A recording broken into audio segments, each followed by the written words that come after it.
Assalamualaikum warahmatullahi wabarakatuh. Tadi ada yang kurang. Perkenalan, alhamdulillah istri saya 4, anaknya anak istrinya berapa? 1. Tambahin dikit. Alhamdulillah, wassalatu wassalamu ala rasulillah sayyidina Muhammadin ibni Abdillah wa ala alihi wa sahbihi wa man tabi'ahu wa walah, la hawla wa la quwwata illa billah. Amma ba'du.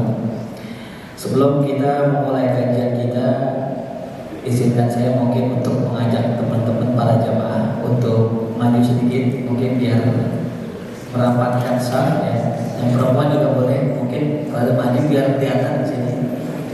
Ya, boleh Bu maju ke depan.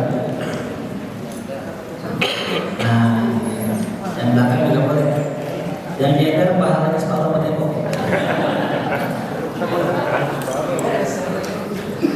Nah, begitu masuk. Di mana juga boleh. Biar kelihatan. Nah, boleh.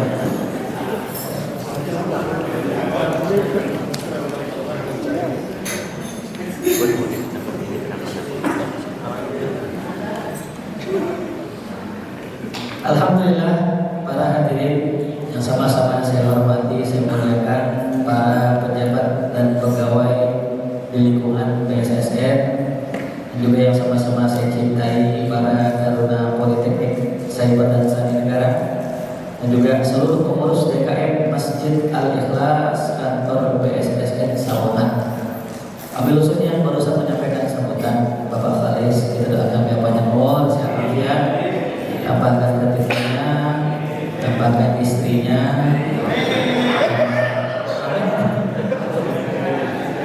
Ini ngaji santai aja ya, ngaji santai. Insya Allah nanti selesai kajian ada sesi pertanyaan, yang paling bagus pertanyaannya saya kasih hadiah. Di antara hadiahnya ini ada kelapa, aku ada minyak wangi, ini spesial dari saya. Nanti insya Allah juga ada, kalau ada rezekinya uang tunai, insya Allah ya, lumayan buat Samsung. Alhamdulillah, para jamaah rahimakumullah. Barusan disampaikan ya, begitu luar biasa judul kita pada siang hari ini, yaitu mengulik akhlak Nabi Muhammad Sallallahu Alaihi Wasallam. Kalau kita bicara akhlaknya Nabi nggak bakal pernah selesai dikaji dan dibahas, karena begitu banyak akhlaknya Rasulullah. Apalagi tadi ditambah ada slogan ya, dari BSSN, yaitu berakhlak. Apa itu berakhlak? Antum lebih tahu. Saya cuma ambil 1 poin saja dari sekian banyak ya, ini penjabarannya. Ada 1 yang saya pengen jabarkan, yaitu tentang akuntabel. Ya, dari akhlak Nabi kita Muhammad SAW, Nabi adalah orang yang akuntabel. Kalau bahasa sekarangnya apa? Jujur, amanah, bertanggung jawab. Itu akhlaknya Rasulullah. Ya. Jadi kalau kita pengen lihat akhlaknya Rasul banyak, ini salah satu Rasul, orang yang sangat jujur. Dari mana kejujuran Rasulullah bisa kita lihat? Di sini ada. Rasul itu punya gelar sewaktu di kota Mekah, apa gelarnya? Al-Amin.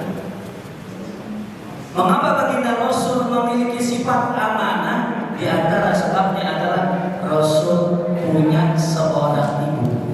Siapa nama ibunya Rasulullah?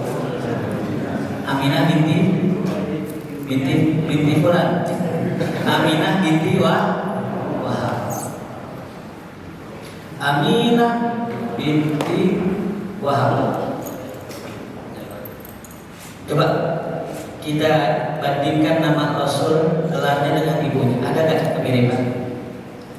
Apa nama ibunya? Aminah. Apa Aminah? Seorang perempuan yang amanah. Rasul siapa? Amin. Bedanya cuma siapa? Tak marbutoh. Tak marbutoh dalam bahasa Arab menunjukkan bahwa dia berjenis kelamin apa? Artinya apa? Kalau pengen jadi orang amanah, kalau pengen punya keturunan amanah, maka nomor satu cari istri yang amanah. Cari istri yang amanah. Bagi yang udah punya jangan, yang udah punya pengen cari lagi. Yang belum, punya tangan yang belum, belum. Kita doakan yang belum, kasih jodoh yang amanah. Cari pasangan yang amanah. Buat para istri cari suami yang amanah. Buat para suami cari istri yang amanah. Cari tuh yang amanah, jangan darmaji atau darmaji. Dahar 5 ngaku amanah kan? Amanah. Ada namanya darmaji kali kan? Amanah nggak ada ya? Waktu saya ngisi di Klaten, saya bilang jangan jadi darmaji, kayak ada Pak Darmaji duduk di situ. Ada pesan ini ada darmaji ya Allah, kayak gitu. Baik. Jadi baginda Rasul Shallallahu Alaihi Wasallam itu bisa menjadi orang yang amanah nomor satu, didikan ibu yang amanah. Ya. Jadi mohon maaf kalau ada orang terdidik sejak kecil dengan ibu yang tidak amanah, maka jangan harap anak tersebut akan jadi orang yang amanah. Buat para pemuda, buat para remaja, buat para karyawan yang belum nikah, cari istri yang amanah. Jangan istri yang dikit-dikit apa? Suka diem-diem belanja. Berarti kan kagak apa? Gak amanah. Kata lakinya, Neng, tiap hari masak ya ini 100.000 buat masak. Cukup gak 100.000 misalnya? Kurang ya? Nah, buat sehari 100 cukup gak? Cukup ya? Lakinya ngasih, Neng, ini 100 nih buat belanja masak hari ini. Dimasak 100 ya, kembaliannya dikasih lakinya. Nah itu perempuan amanah. Jangan sampai kita nauzubillah ketemu perempuan yang gak amanah. Diam-diam nih, kok biniku belanja dulu, dikit-dikit paket datang, dikit-dikit paket datang. Tahu-tahu ternyata tagihannya 20 juta. Alhamdulillah. Ini istri-istri yang suka belanja tanpa izin suami, ntar meninggal itu paketin. Coba dipakai apa tuh? Kayak kapan tuh? Asap itu alhamdulillah. Makanya jadi orang harus apa tuh? Amanah. Dan kunci orang sekarang kalau kata guru saya, nyari orang pintar banyak. Betul. Tunjuk tangan yang sarjana S1, tunjuk tangan. Hah? Mau nunjuk malu ya? Takut sombong. Saya yakin S1 sarjana mungkin semua di sini sarjana. S2 banyak, S3 udah mulai banyak sekarang. Tapi yang susah nyari apa? Jujur. Orang yang jujur susah dicari, betul. Jadi nyari orang pintar banyak, nyari orang alim banyak, tapi nyari yang jujur itu yang susah. Ya. Maka kalau seandainya negara kita dipimpin oleh orang-orang yang jujur, amanah, makmur gak rakyatnya? Kata Syekh Mutawalli Syahrawi, ada seorang ulama besar di Mesir. Atau kalau ada kesempatannya nonton di YouTube, cari namanya Syekh Syahrawi. Ini luar biasa, ulama karismatik di Mesir. Beliau mengatakan Allah tidak pernah membiarkan hambanya kelaparan. Jadi ketika Allah ngasih rezeki buat hambanya, Allah tidak akan membiarkan hambanya kelaparan. Tapi lantaran banyak orang-orang yang mengambil hak orang lain, maka banyak hamba-hamba Allah yang kelaparan. Artinya apa? Allah tidak zalim terhadap kita, cuman kita banyak yang zalim terhadap hamba-hamba Allah. Bisa contoh, ada rombongan 50 orang, dikasihnya sama orang ini bagiin 100. Kira-kira kalau yang dikasih duit banyak itu yang tadi dititipin amanah, kalau dia ngambil bisa kan? Dikurangi bisa kan? Yang tadinya per orang 100 dikurangi jadi 50. Amanah nggak tuh? Banyak kan ya gitu sekarang. Tolong bagiin kan gitu. Dari negara dapat sekian, turun ke sekian, turun sekian, lama-lama tinggal apa tuh? Tinggal sedikit. Intinya apa? Kalau Allah sudah kasih rezeki, maka tidak ada yang bisa menghalangi kecuali tadi si hamba itu mengambil hak orang Maka yang penting kita yakini saat ini, ingat, ini prinsip jadi orang jujur ya. Rezeki tidak bertambah dengan dusta dan tidak berkurang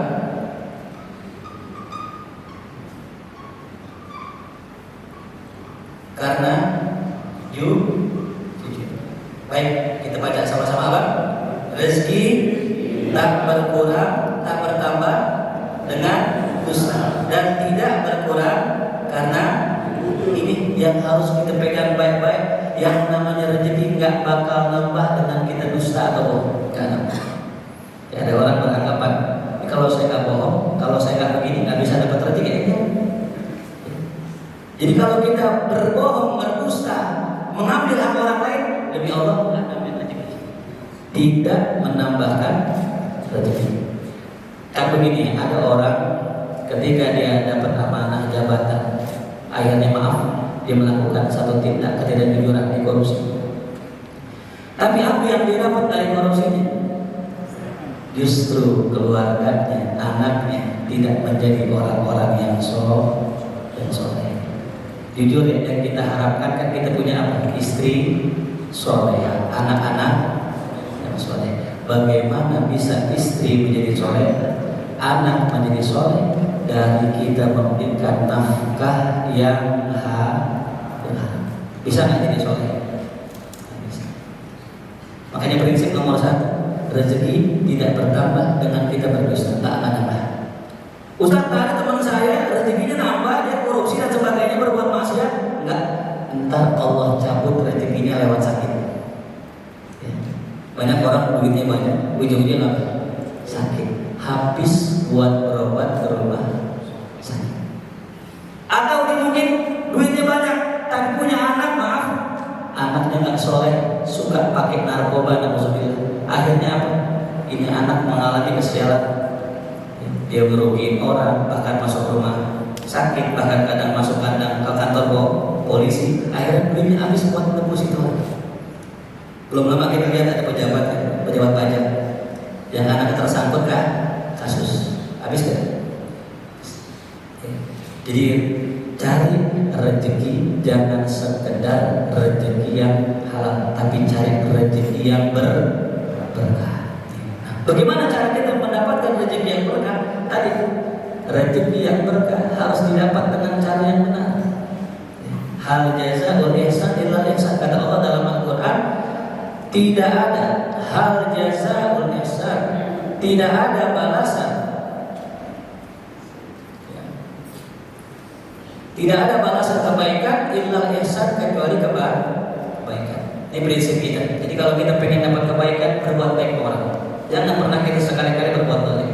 Ada cerita, ada seorang kuli. Ini kuli hadirin ya. Suatu hari dia ini kerja sama seorang mandor. Memang si mandornya pelit. Sampai suatu ketika si kuli kesal sama si mandor gara-gara gak pernah dikasih bonus. Kerja udah lama tapi gak pernah dikasih bonus. Sampai ini kuli ya, pengen resign, pengen keluar. Kata si mandor begini, ente sebelum keluar nih saya kasih proyek, ente kerja di rumah. Karena udah kesel sama bosnya, sama mandornya, akhirnya si kulit ini punya niat buruk. Dia akhirnya berlaku curang, dia nggak amanah. Yang tadinya disuruh mandornya nih beli besi 12, dibeli yang 9. Nih beli semen merek ini yang bagus, dibeli yang jelek. Nih beli kusen yang bagus, dibeli kusen yang jelek. Intinya dia nggak amanah. Yang tadinya disuruhnya A, ternyata di B. Yang tadinya disuruhnya bagus, ternyata jelek. Sampai itu rumah jadi selesai. Bagus apa jelek rumahnya? Jelek. Ketika rumahnya sudah jadi, kata bosnya gini, kata kulinya gini, bos, nih rumah sudah jadi, ini saya serahkan kuncinya sama bos, saya sekarang mau resign, saya mau keluar. Apa kata bosnya? Ya Fulan, ini rumah yang ente bikin kemarin, ini saya hadiahkan buat ente. Karena ente sudah banyak membantu saya. Ini hadiah, kalau bahasa kata pesangonnya. atas kulinya apa? Sedih. Kenapa sedih? Rumah yang harusnya dia bikin bagus, dia malah bikin apa? Jelek. Akhirnya selesai karena tidak jujur. Apa pelajaran yang bisa kita ambil? Kalau kita berbuat baik, maka kebaikan akan kembali kepada kita. Begitupun kalau kita berbuat buruk, maka keburukan akan kembali kepada kita. Saya mau tanya sekarang para jamaah semua, kira-kira mau berbuat baik atau buruk? Kenapa berbuat baik? Karena tidaklah kebaikan pasti dibalas apa? Kebaikan. Saya pernah suatu kali waktu saya lagi naik motor bagi-bagiin nasi padang. Kebetulan habis kena banjir ya. Buat yang rumahnya di Mampang mungkin tahu kondisi Mampang itu banyak kali ada kali. Itu banjir setiap tahun. Suatu kali waktu saya lagi mau nasi padang dibagi-bagiin nasi padang ke masyarakat. Ada orang maaf ya, bukan orang itu, orang kurang. Kalau kata orang kampung saya, sekilo kurang setahun.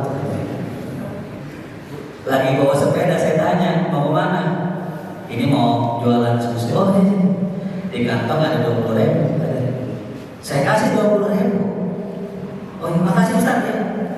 Nggak lama belum ngegas, saya lagi naik motor belum ngegas, tiba-tiba di belakang saya ada mama manggil, Ustaz. Oh ya, kenapa Pak Haji? Ini ya Allah Ustaz, saya pengen titip-titipan buat antum ini, hadiah buat antum. Dikasih amplop saya buka amplop, saya titip 200.000. Saya berapa tadi kasih? Dibalas berapa? 200. Saya nyesel aja, kenapa nggak 100 tadi saya kasih? Kalau 100 dapatnya berapa tuh? 1 juta tuh. Nyesel. Astagfirullahaladzim. Artinya apa? Itu dibalas sama Allah belum hitungan menit aja nih. Belum hitungan menit. Itu motor belum dikasih, udah dikasih balasan sama Allah untuk membuktikan bahwa setiap perbuatan baik pasti akan dibalas dengan kebaikan. Begitupun sama yang buruk dibalas dengan keburukan. Hati-hati gitu. Saya pernah sekali waktu, ini bukan berbuat buruk ya, ini berbuat suul adab. Ingat suul adab. Kan kalau orang ngaji, maaf hadirin ya, buat yang muda-muda ya. Antum kalau ngaji jangan begini. Jadi kalau lagi ngaji depan guru kita begini, namanya suul adab. Mau dosen, mau guru, mau ustaz begini, suul adab. Jangan duduk tenang di Samsung bawah ini. Harus adab. Saya pernah sekali waktu suul adab sama guru saya orang tenang banget. Tahu tenang? Saya suatu waktu belajar sama guru saya, minta pengajian, Ustaz.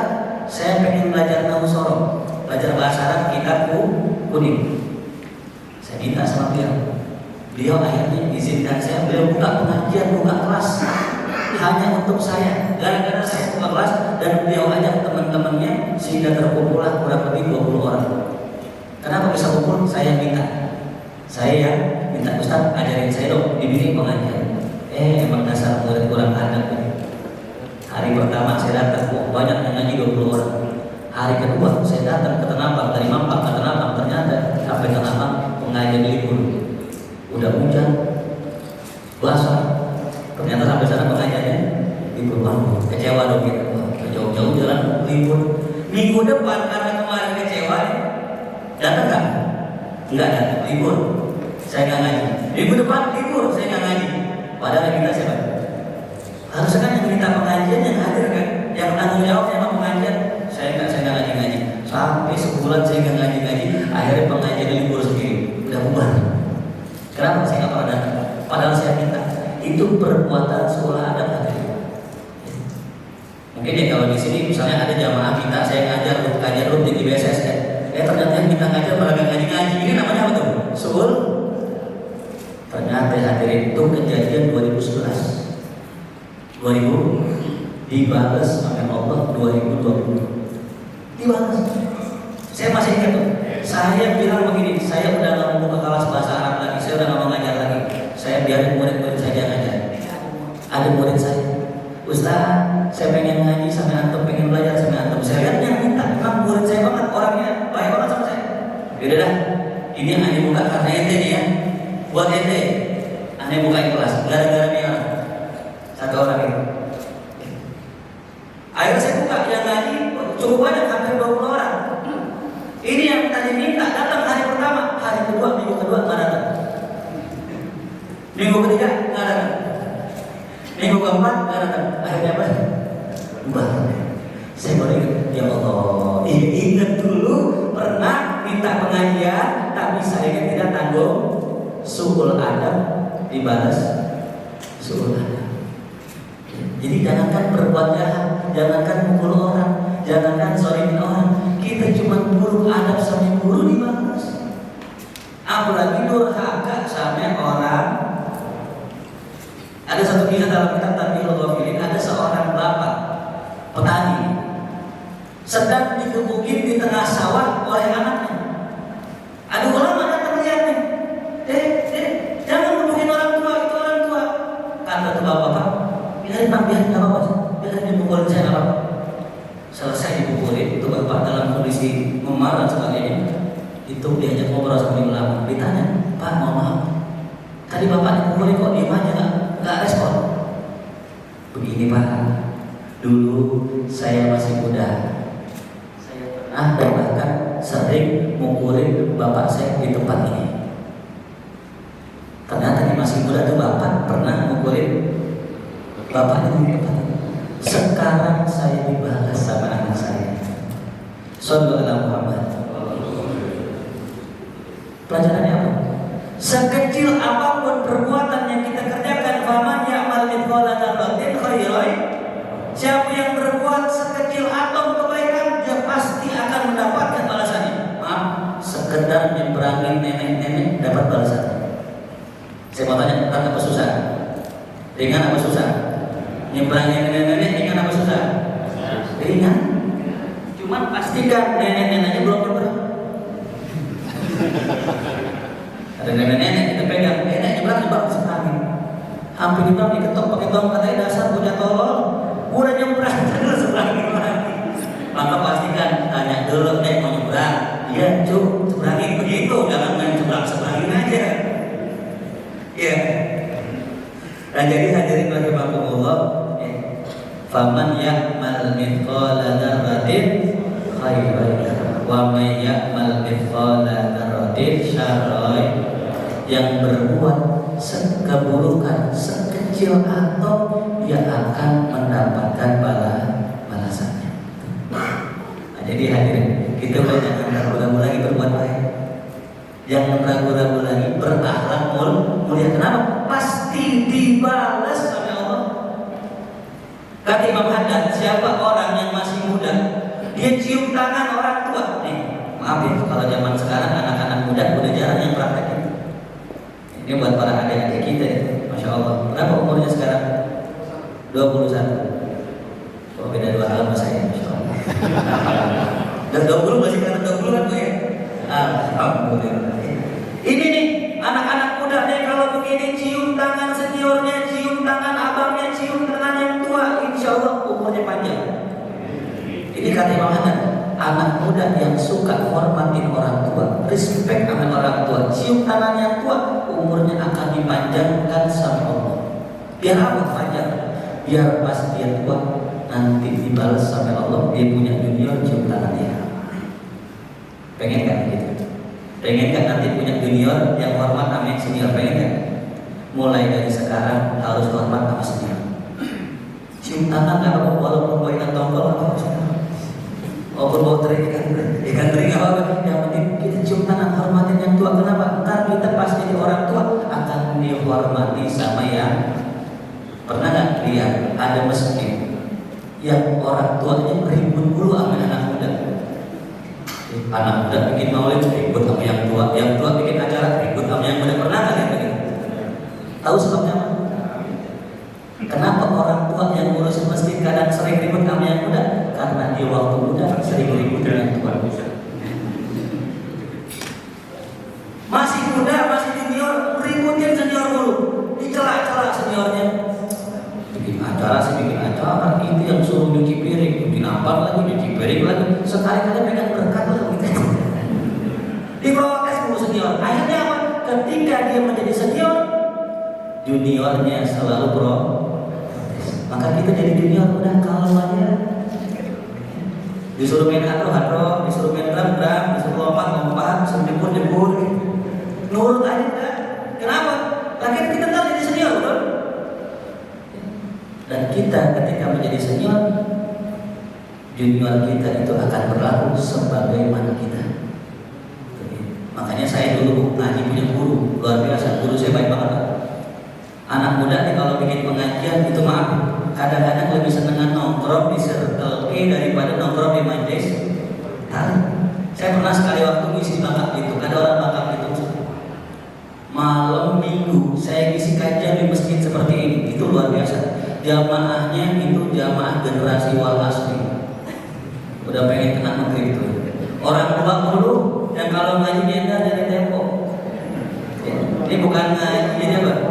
Ya, bukan gider namanya, ngajinya. Itu. Saya tanya sama pengurus, ini ngomong-ngomong mau anak muda di mana? Saya tanya begini Ustaz, antum kalau lihat anak muda jangan di sini. Ntar habis ceramah kita tanya aja antum. Oh siap. Selesai ceramah, saya diajak ke pengurus mampir ke alun-alun pasar malam. Ternyata di alun-alun pasar malam, ternyata di situ isinya apa tuh? Anak muda semua. Nggak ada di masjid. Di mana? Di pasar malam. Akhirnya saya dikasih, ada orang lagi ngamen, Pak Ustadz nih kalau mau ceramah ini. Coba bayangin sekali waktu ceramah di tengah pasar coba. Untung ada yang dengar. Makanya saya alhamdulillah ceramah ada yang dengerin, dihadirin luar biasa. Coba kalau ceramah nggak ada yang dengerin, dimana pakai mic, ceramah nggak ada yang denger. Kata orang yang lain itu usah udah lama gitu. Dan ceramah di tengah pasar, oh udah amat mau denger mau nggak, pokoknya ada ceramah, ada doain, itu diberitahu. Artinya kalau kita mau cari anak muda, ya, itu sulit. Izin minum dulu bentar ya. Kopi.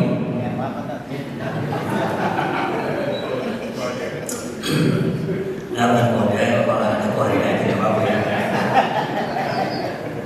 Alhamdulillah, dada sadada ya. Jadi intinya apa?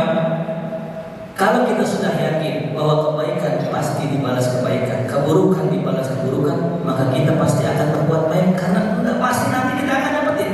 Nah, saya ngaji sama guru saya. Ini buat para pengurus masjid atau juga yang di rumah jadi ustadz, jadi pendaki dan sebagainya. Ingat, ngajakin anak muda susah-susah gampang. Intinya kalau bisa, kalau kita ngajakin anak muda, jangan ajak ngaji doang. Anak muda paling demen makan, ya. Nongkrong, jalan-jalan. Saya diajakin sama guru saya ngaji, akhirnya guru saya ngasih saya makanan. Ngasih apa? Makanan. Jadi kalau orang ngaji, kalau nggak ada makanannya kan apa ya? Apalagi selesai ngaji gak ada yang dimakan. Akhirnya dikasih makanan untuk guru saya. Ini luar biasa ini. Saya ngaji sama guru saya dari 2008 sampai 2019.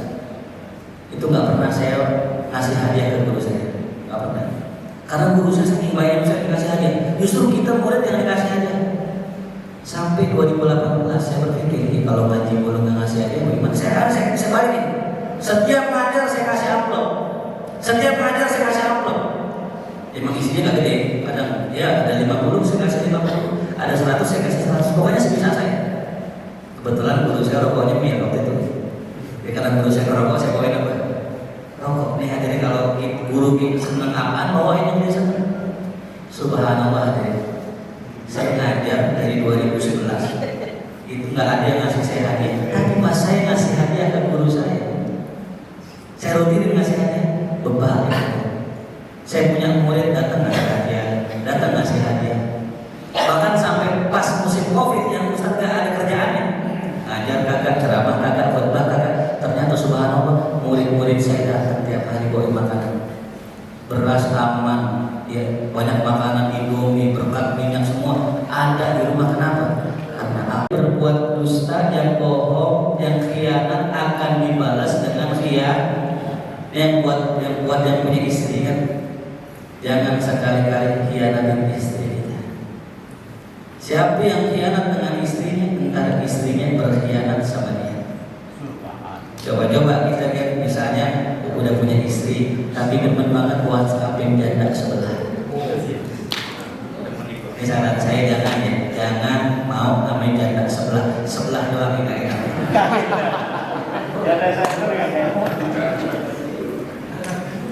Ingat, yang berbuat khianat sama istrinya, nanti istrinya pun akan khianat. Emang yang namanya ASN tuh ujiannya banyak, apalagi yang udah banyak bintang, itu makin berat. Ya yang udah tiga, saya nggak paham sih bintang-bintangan, saya nggak paham ya. Yang tinggi ada mana? Yang jelas makin tinggi jabatan, makin tinggi kedudukan, makin kencang apanya? Anginnya. Saya juga ngalamin, pernah juga ada janda WhatsApp gitu. Assalamualaikum Ustaz. Waalaikumsalam. Ustaz izin cariin jodoh dong, tapi yang kayak Ustaz. Modus begitu. Kadang-kadang pakai nanya fikih dulu, Ustaz. Saya mau nanya, kalau sholat witir boleh nggak pas sholat duha? Saya bilang boleh. Ustaz lagi ngapain? Iya.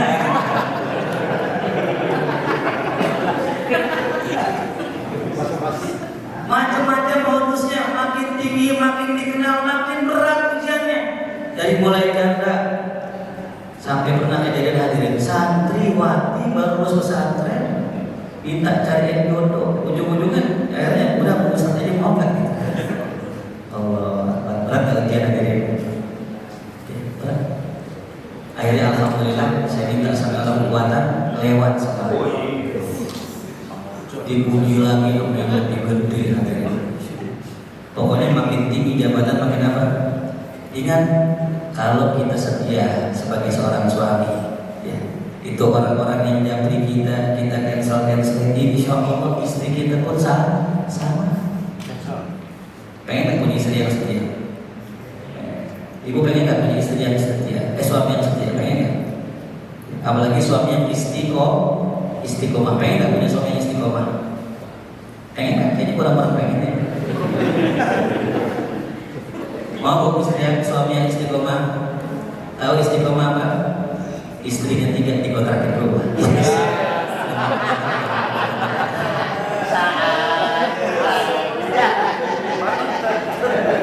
Jadi kalau ada istiqomah semua. Alhamdulillah. Ya. Suatu hari Nabi Musa alaihissalam meminta kepada Allah, ya Allah, perlihatkanlah ya Allah keadilanmu. Dan Nabi Musa bisa ngomong sama Allah. Apa kata Allah? Ya Musa, innaka lan taqdir. Ente gak mampu ya Musa melihat keadilanku. Enggak ya Allah, saya bisa. Saya sanggup. Yaudah, kalau ente pengen lihat keadilan saya, idhab ila shatra. Ente pergi ke batu besar itu yang di pinggir kali. Ente duduk di situ, lihat, jangan komentar apa-apa, lihat aja. Nabi Musa bersembunyi di balik batu.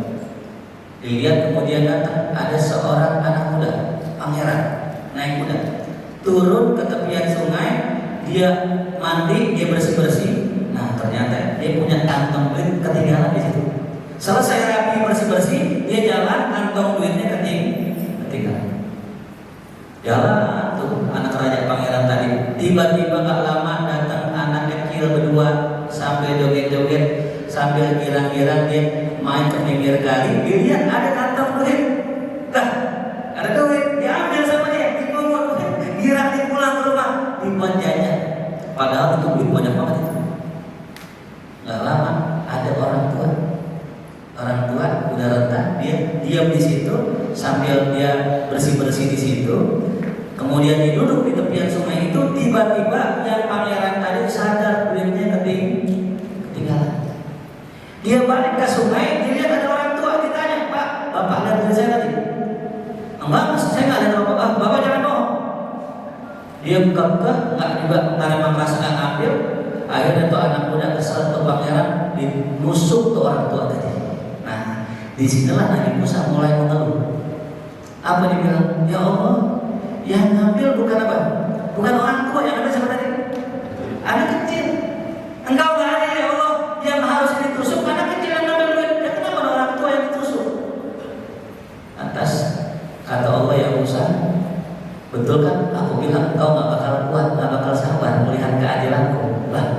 Adilnya di mana ya Allah?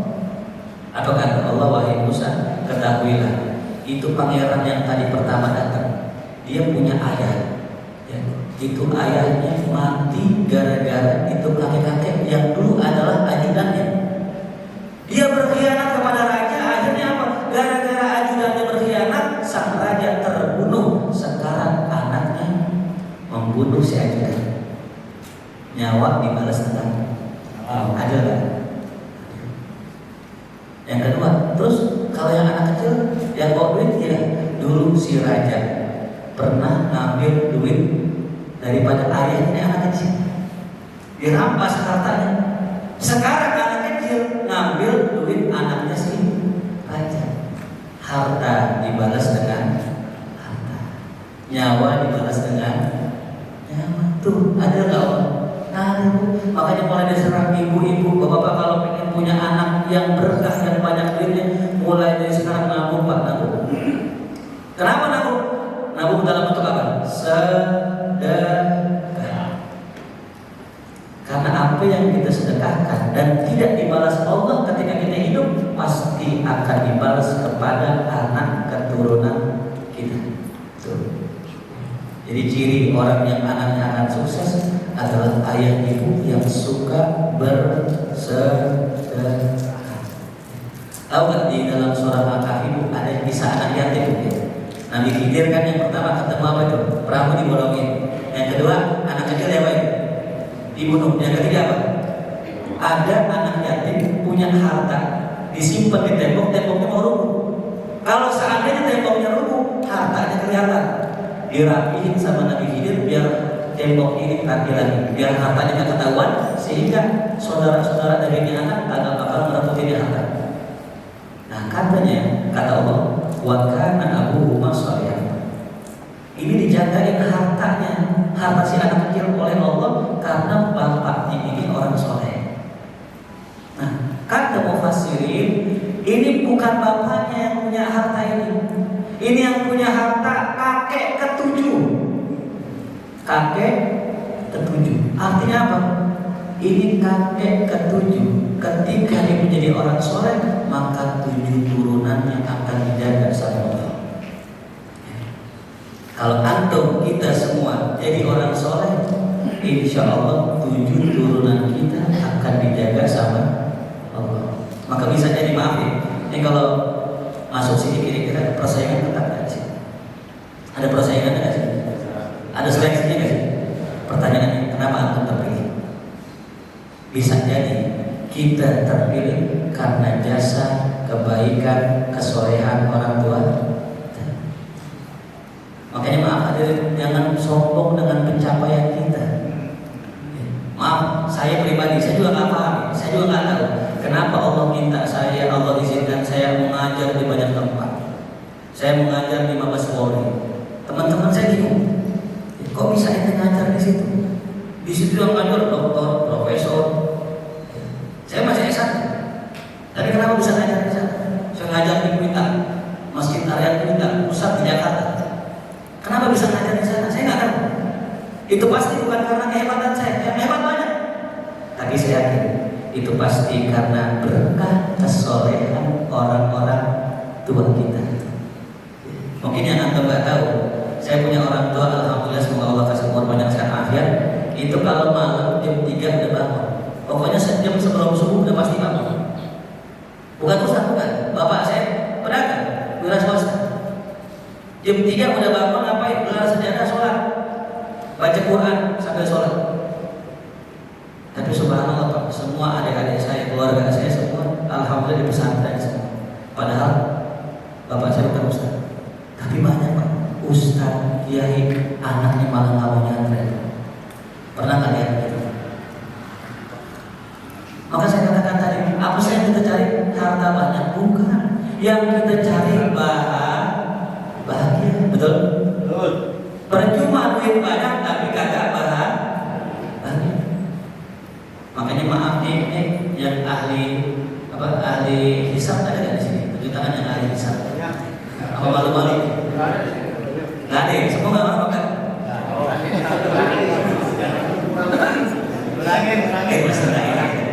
Maaf ya. ya Bu, saya kasih tahu ibu nih, Bu, suami kalau merokok itu bukan karena pengen bisa merokok, tapi pengen hidup tenang, membuang masalah. Cicilan, yang kontrakan, SPP anak.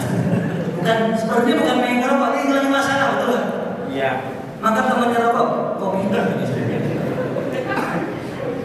Dan ibu kudu ngecek suami-suami ibu kalau seandainya suami ibu rokoknya udah nggak terkenal, pertanda keuangan mulai menipis. Lihat suami rokoknya pelangi, tahu pelangi Pak? Merek rokok pelangi. Pernah dengar nggak? Orang sini mah rokoknya merek, aku semua borong. Ini rokoknya pelangi, cepat satu bungkus. Itu kalau suami ibu begitu ya Allah rusak udang ibu. Itu suami banyak masalah. Intinya kita cari orang nyari duit banyak-banyak biar apa sih? Biar bahagia, betul nggak? Orang nyari duit banyak-banyak biar bisa weekend ke puncak nyari senang, udah senang pulang begitu. Jadi intinya orang sebenarnya nggak perlu duit banyak, yang penting bahagia. Cuman umumnya orang mau bahagia kudu punya banyak apa? Wirid.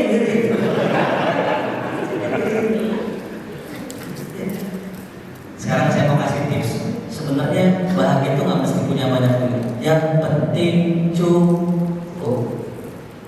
Yang penting cukup. Saya pernah berdoa sama Allah 2018. Saya suka ngisi di Pakansari, stadion Pakansari tahu. Bogor bolak-balik Jakarta Bogor, pinjam mobil orang. Enak nggak kira-kira juga? Gak enak. Saya berdoa ya Allah, kasih saya ya Allah Alphard. Kalau nggak expander ya Allah. Doanya apa? Expander. Allah kabul Pak, 2020 saya punya karya. Punya apa? Kok dikasih karya begitu? Kalau orang awam protes, lah kita mintanya expander minimal, ngapa dikasih karya? Ini karena saya ngerti belajar hikam. Akhirnya saya mikir, oh ini pantas kalian orang masih digang. Coba kalau rumah saya digang itu digang sempit Pak. Ya, kuncinya rapat kanan kiri dapat gitu. Rapat kanan kiri dah. Artinya kalau Allah kasih saya apa, mau gak digang. Makanya dikasih yang mau. Kalau pengen mobil Alphard, rumahnya pindah dulu di Pondok Indah. Ntar mobilnya baru nah rumahnya di gang tau Bapak, gang Mampang itu. Mungkin kalau yang pernah ke Mampang tahu tuh gang kecil Pak yang kalau banjir kelelep itu. Artinya apa? Ketika kita minta sesuatu, Allah akan berikan apa yang kita butuhkan, bukan apa yang kita inginkan. Ingat ya? Maka terakhir yang kita cari itu bahagia. Rumus bahagia bukan banyak uang. Kata Habib Hasan, hidup senang bukan banyak uang. Hidup senang hatinya tenang, hati yang tenang hatinya senang, hatinya senang imannya menang. Kalau duit banyak hati nggak tenang, buat apa? Banyak aja duitnya banyak hati nggak tenang. Itu yang lagi dicari sama KPK. Duitnya banyak tapi apa? Hatinya dah tinggal. Mendingan punya air segelas daripada bergalon-galon cuma hasil korupsi. Allah bilang. Makanya kita cari bahagia. Cuman banyak Pak orang nyari bahagia tapi dengan cara yang salah. Ya. Dia jalan-jalan ke Bali, dia nyari pikiran, dia kerja dari duit sampai puyeng, jalan-jalan biar nggak puyeng, pulang jalan-jalan puyeng. Berarti caranya salah. Gimana cara yang benar? Terakhir ada kisah seorang raja. Ini raja ngelihat tukang sapunya girang banget nyapu sambil nyengir coba. Orang kalau nyapu kerja sambil nyengir lagi girang apa lagi sedih? Girang lagi senang, kok bisa? Ini tukang sapu saya girang banget, senang banget padahal duitnya nggak sebanyak saya. Justru si raja merasakan kegelisahan, kegundahan, hidupnya hampa, kosong hatinya. Diiri dengan tukang sapu, dipanggil penasehat sini. Kenapa Pak Duka? Saya pengen kayak tukang sapu, girang banget, Anda pengen kayak dia. Padahal dia nggak punya duit kayak saya.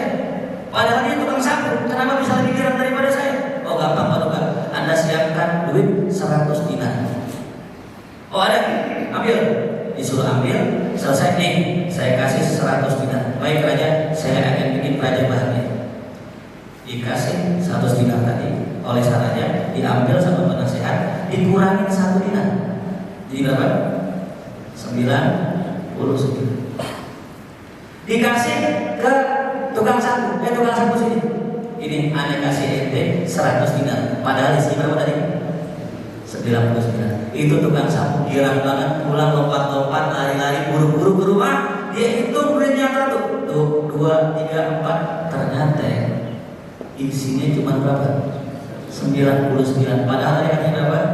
100. Waduh, jangan-jangan jatuh ini. Tahu beli 1 dinar berapa zaman sekarang? 1 dinar sekarang kurang lebih 4 juta, bisa 6 juta. Berarti kalau misalnya kehilangan 1, gede kan? Gede lumayan. Akhirnya dia tukang sapu, habis ngitung duitnya kurang, dibalik lagi jalan, nyusurin jalan mana yang 1 tadi. Habis nyampe istana, balik lagi ke rumah, nggak ketemu, sampai berkali-kali nggak ketemu, dia sedih, dia gelisah. Kenapa? Yang 1 dinar ini, ya. Sampai besok pagi sambil berangkat kerja ke istana, dinyari lagi, nyusurin lagi, masih juga nggak ketemu. Akhirnya tuh hari dia nyampu lemes. Nyampunya lemes. Raja lihat, nah itu ngapa tukang sapu? Ya, kok lemes banget? Kemarin kayaknya habis dibagi duit sama yang aneh. Penasehat ini, dia nggak kasih dia duitnya. Kasih aja, saya kasih dia. Cuma saya kurangin 1, jadi 99. Raja coba lihat, itu mungkin tukang sapu raja.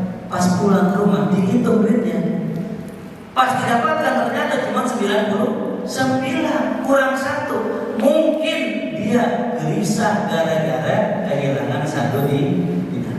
Coba aja dia menikmati yang 99, dia syukuri yang 99 tanpa dipikirin tuh yang 1 tadi, dicuekin aja. Nih nikmatin yang 1, kira-kira seneng. Nah, begitupun raja. Paduka raja punya segalanya, punya istana, punya harta, punya istri, punya tahta. Cuman 1 yang raja nggak punya. Raja masih memikirkan apa yang raja belum dapatkan, sehingga hidup raja hampa dan gelisah.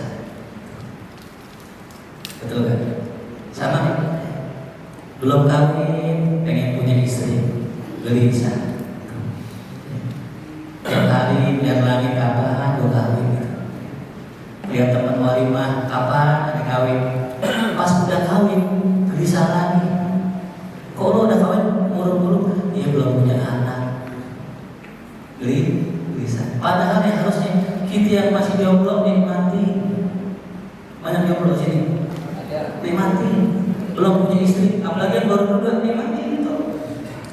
Orang yang udah kawin gak bisa main futsal sampai subuh aja. Nah kalau kita mau olahraga, mau futsal, mau kongkong, mau nongkrong sama teman-teman, bener gak? Bini nanya kan? Mana bang, lagi banget. Uang ibu sih bang? Mau ke rumah janda? Busuk-busuk. Itu yang udah punya istri. Saya punya teman hadirin, mau jalan-jalan sama teman-teman, dia ajak ke puncak, baru sampai Megamendung, bininya WA, titik doang pulang deh. Titik hadirin, ini baru titik. Wah, bini gue WA, langsung pulang. Sampai apa? Baru titik. Tapi suami memang udah dasar takut sama istri, baru titik tuh. Coba kalau jomblo, bisa nggak nginep? 3 hari di puncak, lu nginep di sono, mumpung kagak punya istri. Nikmat nggak jomblo? Nikmat, syukurin jadi jomblo. Syukurin. Syukurin. Nikmatin dulu masa kejombloan kita. Entar nih udah nikah, maaf ya, banyak yang udah nikah sebulan, 2 bulan, bahkan setahun, 3 tahun belum punya anak, gelisah. Pertanyaannya, emang enak punya anak? Yang udah punya anak, emang enak? Ibu-ibu nih yang paling ngerasain Pak. Makanya mohon maaf, ibu-ibu kalau pengen jalan keluar hidup jangan dilarang-larang. Emak-emakku yang larang di rumah. Pagi cucian, siang setrikaan, anak sore kejauh perojotan. Kadang-kadang mama masya Allah tangan kanan nyetrika, tangan kiri nyabu kaki urus anak dan anak. Emak-emak cuma pengen sih. Makanya maaf, kalau yang belum punya anak syukurin, nikmati masa kedua anak suami. Jalan-jalan ke Eropa, ke Paris, ke Prancis, ke Jerman, ya. Amin. Dimatiin yang coba kalau kita ngajak anak enak kan? Saya ngajak anak jalan-jalan misalnya kemana ke Cirebon kemana, ngajak anak-anak saya kebetulan 4 atau 5 doain. Itu kalau ngajak semua bukan refreshing, puyeng paling gitu. Yang satu nangis, ini diam dan ini nangis. Belum kalau beli balon pengen semua. Kan begitu repot. Nah, makanya yang masih berdua, matiin tuh pacaran berdua, naik motor berdua, naik BBK, ada BBK tidak tadi. Ya coba kalau misalnya naik 5 berenam nggak buat kan? Nikmatin masa kedua sebelum punya anak tuh maaf cuman ya. Kalau orang tanya nih pengantin baru jangan pernah bilang gini, ntar aja punya anak ya anak. Mohon maaf, itu banyak orang puluhan tahun punya anak. Gara-gara ngomong ntar aja punya anak. Kenapa? Ntar buat kita yang Allah beda. Jadi kalau tanya, kok belum isi? Selalu doain dan cepat begitu. Ah, udah punya anak, syukurin anak satu, syukurin jangan pengen dua kan? Nggak apa-apa anak satu nikmatin. Pokoknya hidup nggak bakal tenang kalau kita mikirin yang kita nggak punya. Betul? Yang baru punya motor, syukurin motornya, nikmatin motornya, jangan nungguin punya mobil. Yang udah punya mobil, syukurin mobilnya. Walaupun punya mungkin 3 kapsul nggak apa-apa dah. Yang penting yang punya odong-odong juga boleh juga disyukurin. Enak adem-adem. Jadi intinya kalau mau hidup bahagia, ya, syukuri apa yang ada. Hidup adalah anugerah untuk jalani hidup ini, menjadikan yang terbaik. Lagu dong. Itu lagu The Masih apa nih? Alhamdulillah. Jadi kita nggak usah mikir-mikirin lah, syukurin apa yang ada. Punya duit 1000, alhamdulillah. Punya duit goceng, alhamdulillah. Punya duit 1 juta, alhamdulillah. Syukur dan syukur dan syukur. Insyaallah insyakartum la azidan wa la in kafartum inna azabi. Termasuk punya istri galak, syukuri. Nikmatin. Karena punya istri yang galak adalah calon-calon wali-wali Allah. Wali Allah kekasih. Innallaha ma'as-sabirin. Allah bersama orang yang kalau punya istri galak, suami pasti gara-gara sabar jadi dekat sama Allah. Cuman saya punya solusi Pak. Kalau kita sama istri suka marah-marah, jangan alihkan emosi kita kepada perbuatan yang gak manfaat. Nampung Pak. Kalau kita punya marah nih istri kesel, nampung cepet. Jangan kocak di kita. Bagus kan? Sama emosi mama istri pengen mukul, jangan alihkan dengan perbuatan baik. Dinampung lagi cepet.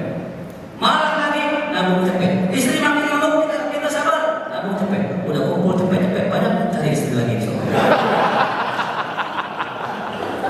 Alhamdulillah. Ada serius itu. Udah bocor.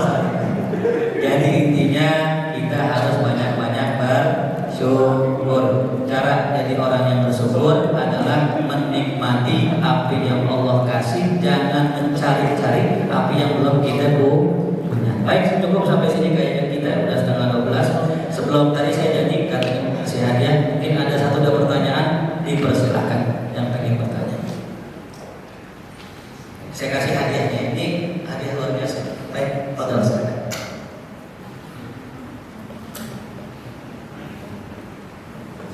Assalamualaikum warahmatullahi wabarakatuh. Nama siapa? Saya Fahmi. Fahmi tinggal di Dusun di sini. Oh, siap. Ini. Ya, di sini Ustaz ada satu pertanyaan. Mungkin kita sekarang dihadapkan dengan berbagai macam berita, itu salah satunya dengan adanya guru yang dilaporkan, gitu ya, oleh muridnya karena mungkin dididiknya dengan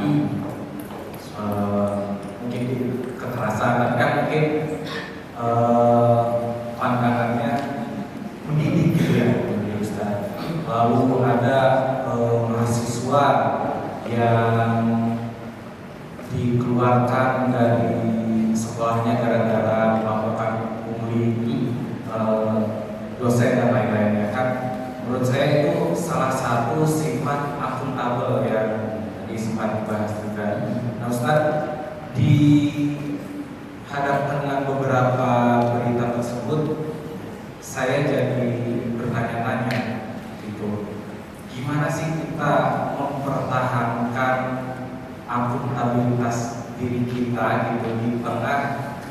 dinamika situasi yang seperti itu. Mungkin situasinya bisa berbeda ya tergantung dengan tempat. Namun bagaimana kita bisa tetap bertahan dengan akuntabilitas tersebut. Mungkin sekian Ustaz ya. Saya tanyakan. Terima kasih sebelumnya tadi materinya sangat daging sekali ya Ustaz.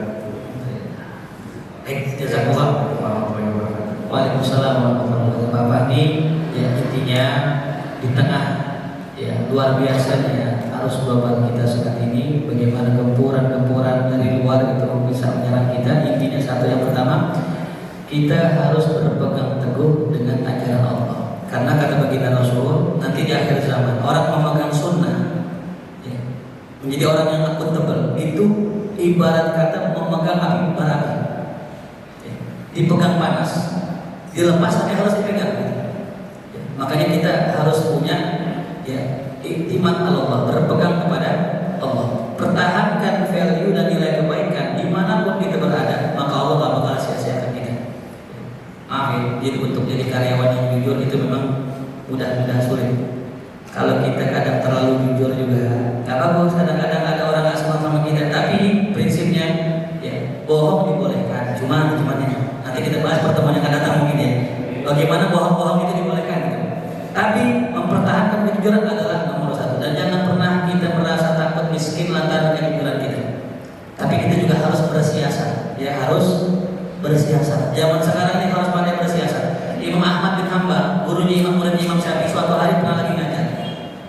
Kedatangan salah satu ulama yang sedang dicari pemerintah pada saat itu. Buron lah kalau sekarang. Tapi ulama orang soleh. Ketika itu askar datang, tentara datang. Nah, Imam Ahmad ditanya, Imam, apakah Anda melihat Ustaz Fulan? Imam Ahmad tahu dia orang soleh, nggak salah, tapi dikejar pemerintah. Imam Ahmad bilang begini, ya, saya tidak melihat dia di sini. Pulang ke askar.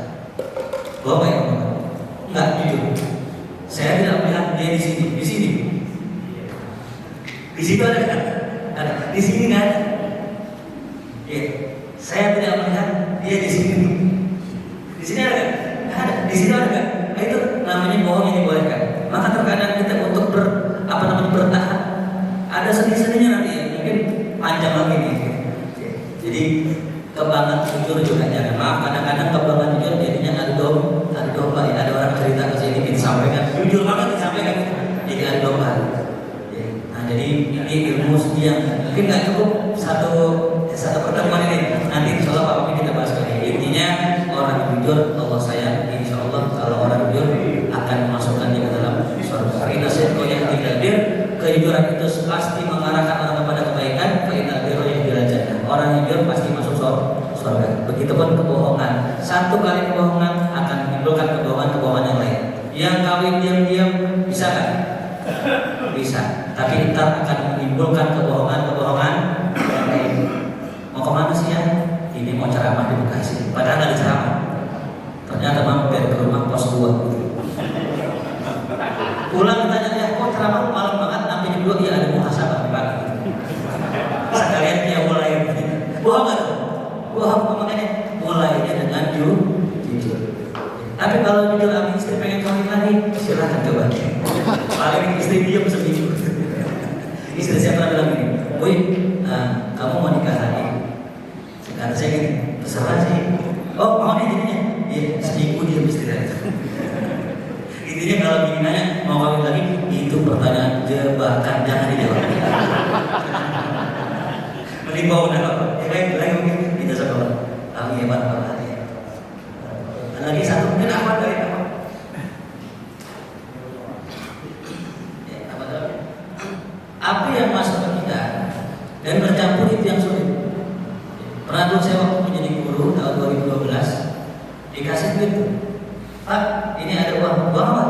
Ya pengen ambil aja. Saya kalau disuruh ambil saya nggak berani. Tapi saya ambil, saya sedekahkan. Saya nggak mau duit yang subahan ini walaupun mungkin halal ya. Saya nggak tahu dari mana sumbernya. Saya nggak mau kasih kepada ya, keluarga saya. Ya. Jadi intinya kalau dapat sesuatu yang kita rasa ini kayaknya kurang benar, sedekahkan saja apa yang membutuhkan. Tapi kalau udah masuk nih, mereka kita keluarin lagi. Ada salah satu cara begini. Ada seorang ustaz dia berdoa, ya Allah, kalau saya makan haram muntahin ya Allah. Kalau saya makan yang haram bikin saya muntah. Jadi ustaz, suatu hari ustaz makan bareng ustaz lain, lagi suatu hari lagi di warteg makan bareng mau makan. Ketika mereka udah mulai makan dan ustaz baru makan. Pas makan muntah. Itu ustaz yang lain panik. Kenapa? Ustaz yang lain tahu, ini kalau muntah biasanya makan apa itu?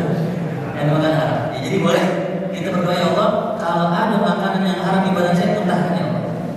Kalau ada rezeki yang haram di harta saya, keluarkan ya Allah. Karena rezeki yang haram penyebab ketidakberkahan rumah tangga kita ya.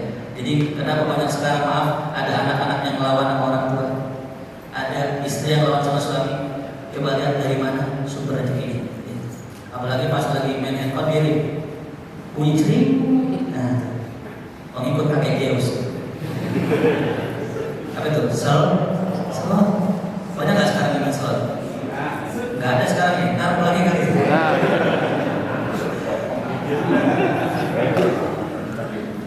Makanya kalau kita ragu, jadi gini, bagaimana cara kita menjaga yang haram? Yang ragu tinggalkan. Kata Nabi, tidak menyari tinggalkan yang ragu. Jadi kalau kita dapat duit, kita ragu di hal mengkata, kasih orang miskin, jangan kasih ustaz jangan. Kasih ustaz lagi. Kasih orang susah yang bener-bener susah. Cuman jangan dikasih gede, ntar demo. Kasih dah lagi-lagi saran cepet dan sebagainya. Intinya kalau kita pengen bersih harta kita, satu yang pertama tadi apa? Kita balikin, kita keluarkan. Yang kedua tadi cara membersihkan harta kita dengan membayar zakat. Tadi ada berapa? UPZ. Apa UPZ? Kemudian mengumpul zakat. Dan yang ketiga, cara kita membersihkan harta kita dengan cara sedekah. Alhamdulillah baik. Terima kasih pertanyaannya. Baik, kita tutup dengan baca doa. Sebelum saya tutup, saya ingin ajarkan para jamaah, mudah-mudahan ini doa jadi doa yang mengundang keberkahan buat kita semua. Angkat tangan semua. Bismillahirrahmanirrahim. Bismillahirrahmanirrahim. Allahumma barik lana bima